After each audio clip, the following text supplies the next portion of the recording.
A continuación, Isabel nos hablará brevemente de las danzas que interpretarán. Un aplauso, por favor.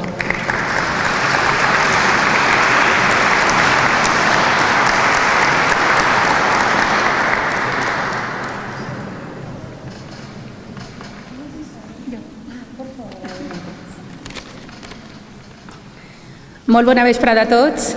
Somos el grupo de danses de la Asociación Cultural Falla Los Ratpenat de Valencia y tenemos el gusto de presentarles una pequeña muestra de baile tradicional valenciano que pretende reflejar la gran variedad de estilos y bailes que se han conservado a lo largo y ancho de nuestra terreta.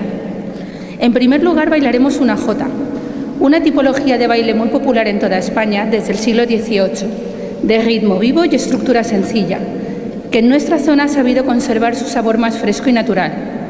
Interpretaremos una jota recogida de la población de Cáliz, en la comarca del Baix Maestrat, en la que los bailadores reproducen diferentes pasadas en cada copla cantada en valenciano calijó, mientras en los estribillos se elaboran diferentes figuras en valseo. A continuación, representaremos un bolero. El bolero es un baile escolarizado evolucionado de la seguidilla, que exige a sus bailadores una habilidad y gracia singulares. Es un baile cortesano que hizo furor entre la baja nobleza por su ostentación y que pasó al pueblo por mimetismo. Con ustedes, el bolero de Castelló de la Plana. Por último, les mostraremos una de las formas en las que el fandango viene mejor representado en tierras valencianes, els balls de l'U.